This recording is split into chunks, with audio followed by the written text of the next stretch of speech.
Now, Greg, do you have any idea why the company would start going after drivers and putting them on discharge right before the busiest time of our year?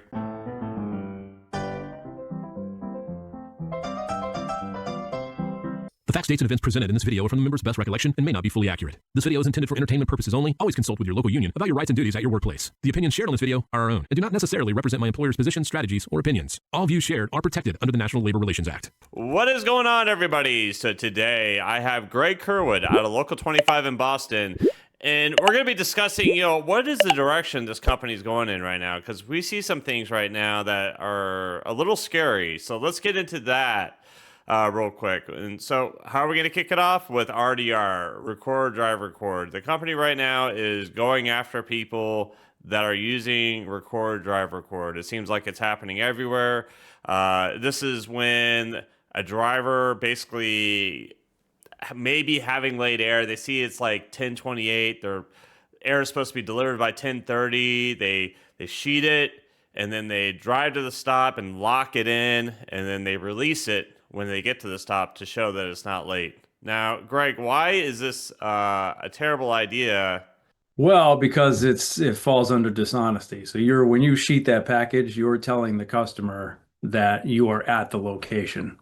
And the company unleashed this probably over a decade ago. They have a report that comes up quite easily for them at the push of a button that can tell who did this and when. Once we got telematics to say when the truck was running. So it's an easy thing for them to pick on. It falls under dishonesty. I understand people's desire to not have late air. However, if it's late, it's late. You're much better off sheeting the package late, notifying management. At worst, you're going to get a warning letter as opposed to a termination for a dishonest act. So, don't play games with it. If you can't get there, if you don't think you're going to make your air, first of all, notify management, as soon as you know you're not going to make it. But don't take any chances and cut any corners to try to get it at 10:29 because you're only going to get yourself in trouble. So I see people all the time, they'll say, well, my supervisor rode with me and he told me to do it this way. They trained me to do it this way. What's your response to that? My response to that is if there wasn't a witness, they did nothing of the kind. And they will deny it to their grave. Any direction from management better be through the dyad so you have a copy in writing that they're telling you to do something, especially if it violates the methods and company policy. The main reason I was doing this video is not to cover RDR, but I think it's a little crazy that the company right now is using this to discharge drivers right before peak season. Now, Greg, do you have any idea why the company would start going after drivers and putting them on discharge right before the busiest time of our year? Well, the impression that I'm getting is that they don't expect peak to be that busy. I don't know if it's whether they're counting on the loss of Amazon volume or what, but they're certainly not ramping up hiring as they have in previous years. Obviously, I think we saw that they didn't hire people for the summer as they did in previous years. They seem to be not gearing up the SSDs, not hiring as many casuals. And to be honest, I think they're still have the goal of shrinking the company, and their buyout plan didn't go as expected for them. And so I would expect them to continue to be looking to trim the fat, as they say in Wall Street speak. Because that's their long-term goal, or Carroll's long-term goal is to shrink this company. And they're going to continue with it, whether it's peak or not, apparently. And one of the other things that we saw recently is they're getting rid of the employee assistance program. It was basically to let part-timers get a tuition for school on UPS's dime, and they're getting rid of that. And then on top of it, now we have rumors of buyouts, another round of buyouts come January. And so, this is kind of telling, what, as a driver, especially as a low senior driver, should I be worried come January? I would expect some serious layoffs come January. Once again, I think the company is trying to shrink We know they always try to run bare bones in the first quarter of the year anyway, to maximize that first quarter profit and set the tone for the year. I would not be shocked. Getting rid of the tuition assistance is just one more in a long line of things that benefits the company's gotten rid of. Basically, any benefit that isn't guaranteed by our contract is gone. From the turkeys to the Christmas bonus to everything that used to exist is long gone. This is just the last in a long line. But again, I think the long-term goal or short-term goal or immediate goal, whatever it is for them, is to reduce the number of employees, both management and Teamsters. And they're going to do whatever they have to do to make that happen. So I would expect more buyouts, and I would expect them to definitely have some layoffs.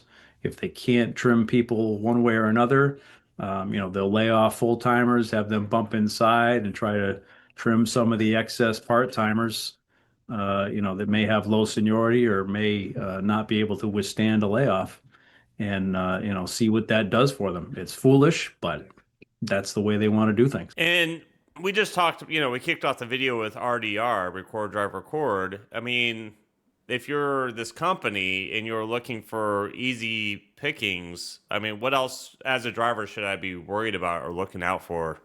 If they can just go on the computer and see these reports pop up and terminate people that honestly, they do have good cases when they take these guys to panel. Yeah, anything that they can access quickly, because as we know, they're not much for delving deeply into things. They want quick things. Certainly, the telematics stuff. I know they can't discipline for telematics, but if they see that your seatbelt isn't coming off all day long, they can send somebody out to witness it, and now it's not based on technology. They're still following drivers. They're still riding drivers. They're still riding people, over 9.5 stuff, even though 9.5 is going to end in, a month and a half. I think it's really, their MO is sort of just bypassing peak altogether. Those of us who've been here a long time know that traditionally the company sort of throws up its hands at peak and says, okay, to hell with all the whatever, we're just going to crank out as much volume as possible and maximize our profit. And that's not the MO of this company anymore. They don't want as much volume as possible. And I would say they don't expect that much volume to increase. And so they're just going to continue on the path that they're on, which is trying to shrink the workforce. And so I'll say this real quick. One of my concerns right now is people improperly using CIR. That could be easily used as a dishonesty if you're out of business. And I know everybody here that watches these videos usually does things correctly. But I know everybody here that watches these videos goes on vacation and they come back from vacation and they'll see all these things and they're bored of like front door, like in, under mat and man, woman, whatever, dock. That all those things can be considered dishonesty. So I do encourage everybody, if they're kind of spread the news, spread the word. Greg, appreciate you coming on. Now, shout outs. Do you have any shout outs tonight? I'm going to shout out. There's been a whole bunch of strikes and victories, including the one at Republic Services here in Boston. I'm going to shout out all of those folks who have fought the fight and walked the line, and have gotten their just rewards because of it. At the end of the day, that's really what this is all about. As a union member, you have to be willing to stand together and you have to be willing to fight to get what you deserve.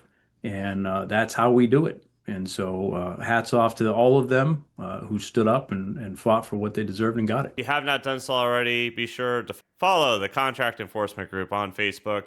And that's all I got, everybody. Love you, and I'll catch you next time.